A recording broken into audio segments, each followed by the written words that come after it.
United Lutheran Seminary presents the Seminary Explores podcast, conversations on faith, art, people, politics, theology, life, and more, with voices from around the corner and around the globe.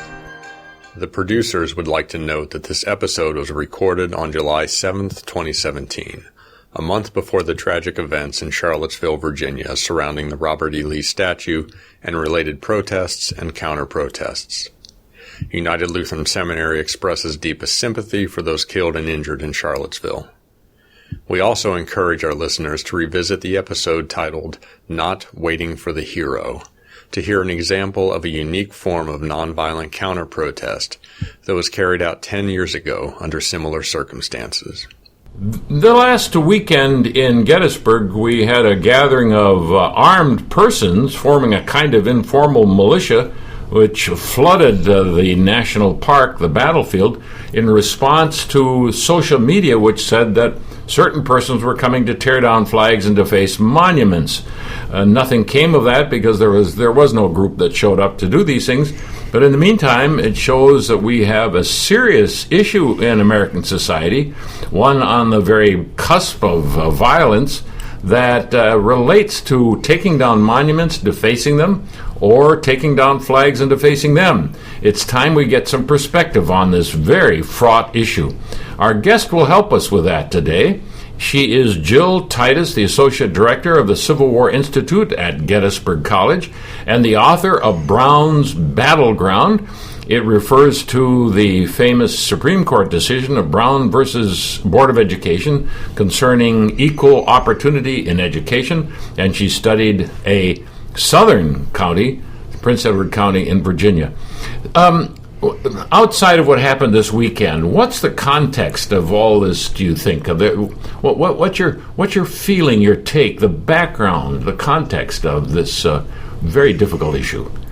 Well, I think that people have been struggling over the meaning and nature of Civil War monuments for a very, very long time. I think that many Americans haven't been aware of this conversation until the summer of 2015, the shooting in Charleston, the realization of the extent to which that white supremacist violence was connected with lost cause ideology and pro-Confederate groups. I think that incident caused many Americans to start looking at monuments and symbols of the Confederacy in a way that they hadn't been looking at them earlier. Scholars have been having this conversation for a long time, just struggling to understand the meaning of the flag, the way that meaning has shifted and evolved over the last 150 years, and the way that interpretations of the Civil War and ideas about race were inscribed into our monument landscape. These things have always been there. It's not that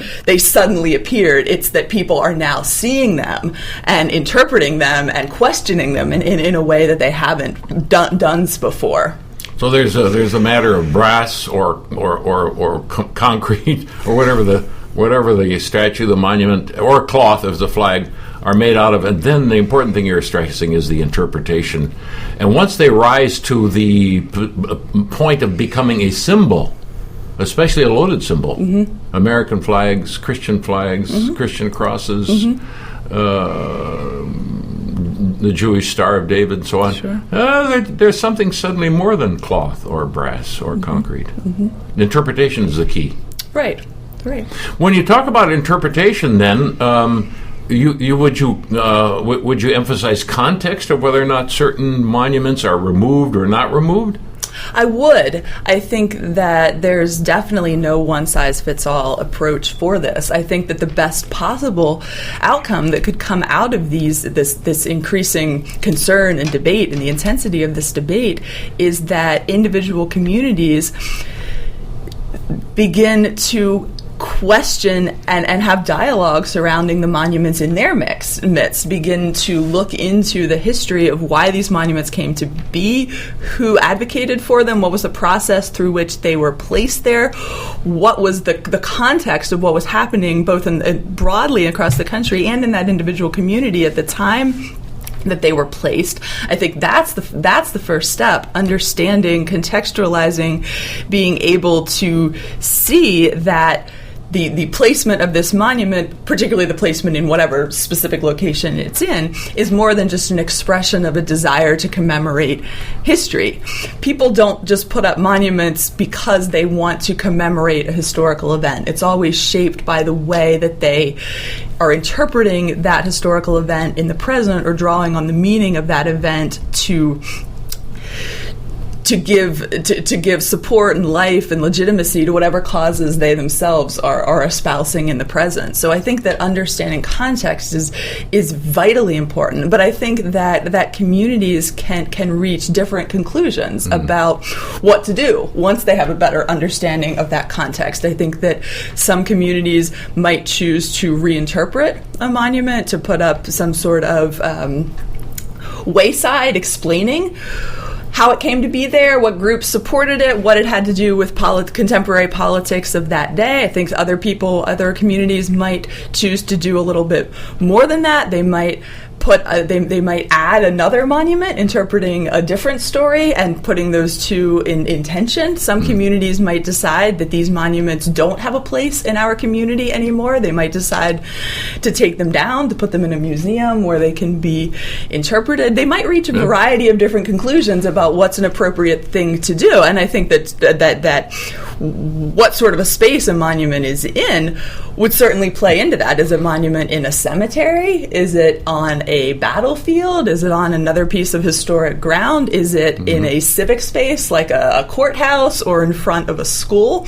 All of that shapes the meaning of that monument. It shapes its context, and I think it shapes how a community, or how the stewards of this place might decide that they need to move forward with it. That's I've got to say that's the trouble with us academics, right? There's no yes or no. There's context. Yes. Let's take a look at that case and this case, and but that's exactly why we are here for an interview. I'm going to give you 3 cases though before we go on to the bigger interpretive issues which you have raised, especially the politics about 1890 when some of these monuments were raised, about the Civil War centennial in Gettysburg, which is a good example, and about the so-called lost cause of the Confederacy, about which people may not have heard so much, but is very important for this interpretation. But before I do that, let's do a checklist. As briefly as you can, would you have removed the monuments in New Orleans? What about the famous Monument Avenue in Richmond? And what about the monuments at Gettysburg National Battlefield? Wow. That's the rest of the hour, but see if you can be brief. I mean, you're trying to be subtle. You're trying to say context. Right. Have you drawn any conclusions about those 3 places? Well, there could be in between. Could be yes, no, in between. Sure. I mean, I don't think I'm qualified to say what I would do or what I should do, because I'm not a resident of Richmond. I'm not a resident of New Orleans. I can talk about Gettysburg because I am a resident of Gettysburg, and I am a historian, and so I am delighted to have the opportunity to use this historic landscape around us as a teaching tool. I'm out on the battlefield with my students frequently. I think that the power of place is an incredibly important teaching tool. It's an incredibly important thing for connecting people to the past. The battlefield of Gettysburg helps people connect in a very site-specific and emotional way to a history that comes across very differently when you're reading about it in a book, when you're standing in the space and you are looking at the landscape that people saw. You're able to understand their experiences and their emotions in a whole new way. Because this battlefield is not just a landscape devoted to the history of 1863, but a commemorative landscape that reflects how generations since have interpreted the meaning of the Battle of Gettysburg, I think the monuments that were erected here in the 1960s are an incredible opportunity to encourage conversation about the connections between historical memory and contemporary politics. In the 1960s, many of the new Confederate monuments that went up on the battlefield, like the monument to the South Carolina troops, the monument to the Florida troops, both of which are along West Confederate Avenue, those came out of a context that 1963, when we think about 1963, yes. we think about Birmingham, yes. we think about civil rights protests, we think about sit-ins, we think about George Wallace standing in the schoolhouse door. Yes. We think about the Cold War. We know, the Cuban Missile Crisis has just taken place. And when people came to Gettysburg in the summer of 1963 to commemorate the battle, they were making clear and obvious connections to the present. They brought different interpretations of Gettysburg to this commemoration, and they used those interpretations to draw different conclusions about what the country ought to be doing in the present. Out at the South Carolina monument, George Wallace was the dedication speaker at that monument, and he stood up there and he talked about the sanctity of states' rights and the South struggling against federal tyranny. And it was very clear that he was talking more about the present than he was about the past. He made explicit links between the Confederate cause and the and the contemporary fight against desegregation. Out at the Florida monument, people made a very different argument. They talked about the Cold War. They talked about international politics. They talked about the way that America's image was being damaged by racial violence in the United States. And they said, if we want to make the sacrifice of our soldiers at Gettysburg worth anything, then we have to change our actions. We can't have police dogs attacking protesters.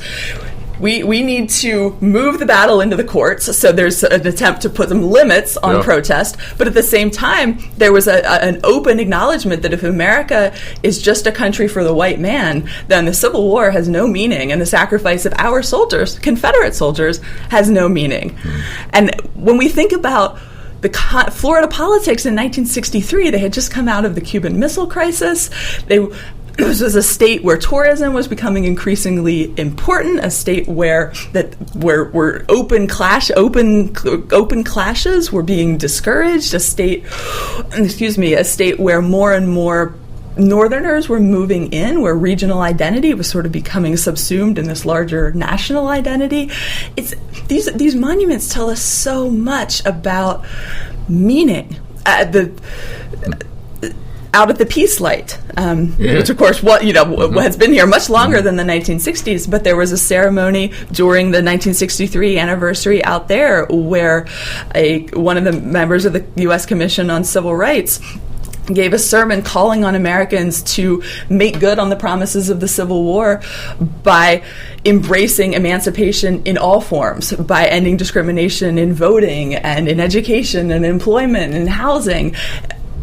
These are three very different interpretations of the meaning of the Civil War in the present, and I think these monuments are amazing. They're amazing ways into that. Jill Titus is our guest. She's the Associate Director of the Civil War Institute at Gettysburg College and the author of Brown's Battleground, a history in Prince Edward County, Virginia, of the conflict created and the changes created by Brown versus Board of Education, the great Supreme Court decision about equality in education in America. And I'm Jerry Christensen. You're listening to the Seminary Explorers, broadcasting today from Gettysburg, where we have a very strong feeling about these subjects, which is now, and this may be our first broadcast where we're going to say, which is now the United Lutheran Seminary of the East, Gettysburg campus. Jill, you've raised most of the issues I wanted to ask you about, but let me simply start making sure we're clear, because people want to know. There are some places then that you might support the removal of certain kinds of symbols. Yes. Flags, the flag on top of a state state capitol, a Confederate flag, above the American flag, perhaps would be an example. At all. Maybe a monument in the front of a church or a school or something would be appropriate, but not all of them. Not Lee on General Lee on Traveler here in Gettysburg, or the Great Lee Monument in Richmond, or necessarily. Again, without think discussion. Right. I think context is incredibly important, and I think that I think if you're going to talk about a monument that is on, is on taxpayer land, then it's important to recognize that the people who are paying taxes to support the place, to support the upkeep of that monument, are the ones that really ultimately have the right to make these decisions. But yes, I applauded when the city of New Orleans began to take down some of its monuments, particularly the one to the Battle of Liberty Place, which is a monument that has glorified an expression of enormous violence. That monument wasn't even about the Civil War itself. It glorified white supremacist attack on the integrated city government of New Orleans during Reconstruction. I think that what is often very difficult for people who come at monuments more from a theoretical sense, thinking about the significance of the history or the interpretation or the hard work that those who erected the monument put into it, what they often miss is the fact that other members of their community see and interpret that monument very differently than they do. For many African Americans, these monuments are not, they're not dispassionate interpretations of history that they might disagree with, but exactly.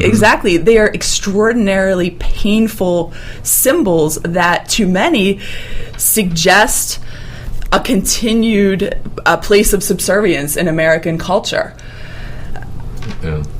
The larger interpretation you've suggested before, I'd like to have you spin that out a bit, not spill it out, but spin that out a bit more.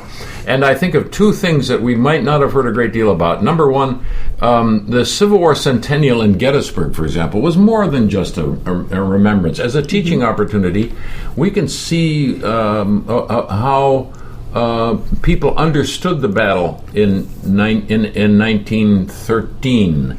Which was a time, in fact, we're on a campus where they built a peace portico afterward. Sure, with the money that they received from the federal government, because they hosted the Confederates and former Confederate veterans and Union veterans. The need there was to try to reunite or to unify or strengthen the sense of unity in America. Right. You would not disagree with that? Oh, no, not at all. Not at all. So that would same story with the Peace Light here in Gettysburg, the 75th anniversary of the battle. battle. Oh yes, and dedicated by a president even. We were still searching for ways of saying we are one nation. Very interesting. And we may have lost that sense after all these years. Now we got other issues. But then explain to us a little bit more about what is sometimes called the lost cause, which was more prevalent between, say, 1890 and 1913, somewhere in there. Sure. I mean, the lost cause is essentially a reinterpretation of the Civil War that disassociates the Confederate cause from slavery and emancipation. It makes slavery incidental to the war and stresses the idea that Southern states seceded from the Union over issues of tariffs or economics and went to war solely to defend their homeland. The lost cause is an interpretation of the war that paints the Confederacy as almost without flaws and suggests that the only reason that the South lost the war was because the North had superior technology, it had more soldiers, it could simply wear down the South.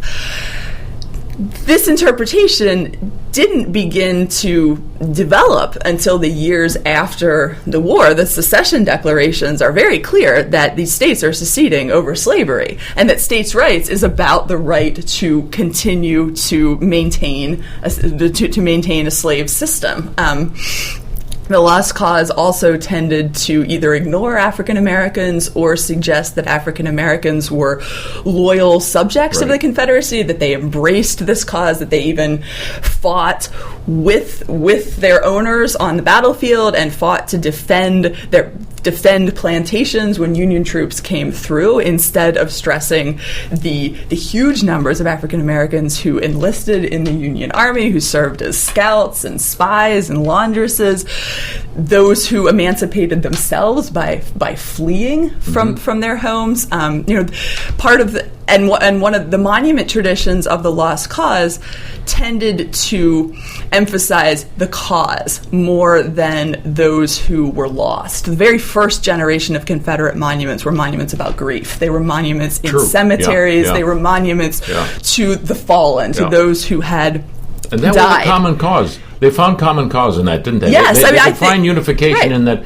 we suffered as well as you suffered. So there was a north-south connection there. I mean, I think any society that has experienced an enormous war like that, you see this kind of monumentation coming out, a way of memorializing loss and memorializing those who died.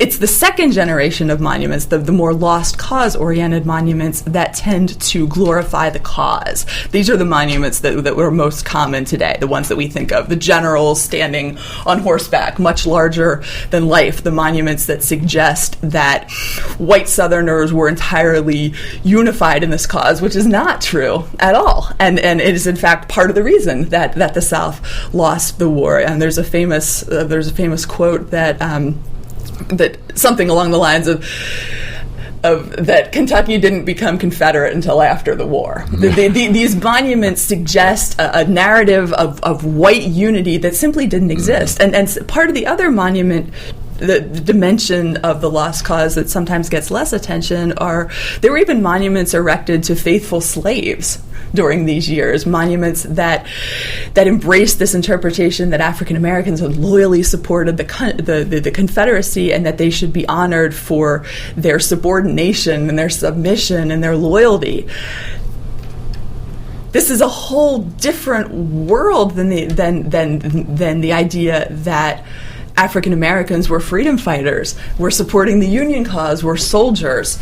So I think that one of the most famous monuments coming out of this not just one monument, but one of the most famous monument landscapes coming out of this Lost Cause era is Monument Avenue in Richmond, which is sort of a whole panoply of Confederate leaders, and in recent years has also become home to a statue of Arthur Ashe, the black tennis great from Richmond as well. But the most famous monument on Monument Avenue is the Monument to Lee, which was erected in 1890.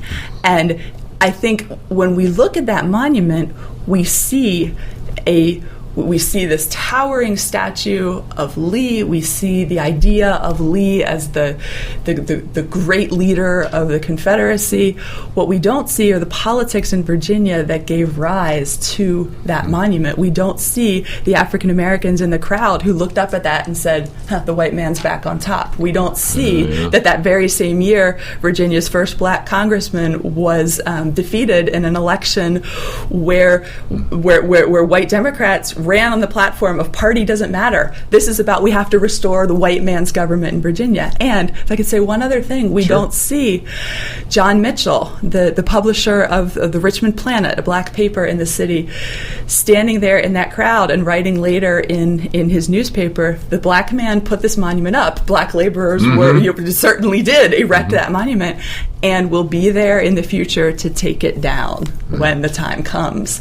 And to me, it's that idea. These monuments are not history. They are interpretations of history, and interpretations of history change, and that's a good thing. That is the whole premise of how scholars approach the study of the past, that our interpretations change as new sources become available, as our current day context causes us to ask new questions and to reach new conclusions about the meaning and nature of the past. We don't expect that books will stand, that the books will last forever, that an interpretation laid out in a book will be that interpretation forever. But I think we tend to think that interpretations on the landscape, that monuments are forever. I don't think they should be. Of course, there are some serious questions about cost associated with this. It's not like we can be constantly ripping things down and putting up new $200,000 interpretations of the past. But I think that for me, so much of this comes down to a fundamental misunderstanding about what monuments are. I think they are not history. They are interpretations of history. And as such, we don't need to go out and tear them down immediately or even to defend them with our guns immediately. It's more important to understand context, and there's the opportunity for conversation. There's no easy answers, but enter the conversation rather than and the context rather than simply a quick, simple reaction. Jill Titus is our guest. She is the Associate Director of the Civil War Institute at Gettysburg College. I'm Jerry Christensen for the Seminary Explorers. Have a very good day. You have been listening to The Seminary Explorers, a production of United Lutheran Seminary with campuses in Gettysburg, Pennsylvania and Philadelphia, Pennsylvania. We invite you to visit our website at unitedlutheranseminary.edu. All opinions expressed on this program are not necessarily those of United Lutheran Seminary or the Evangelical Lutheran Church in America.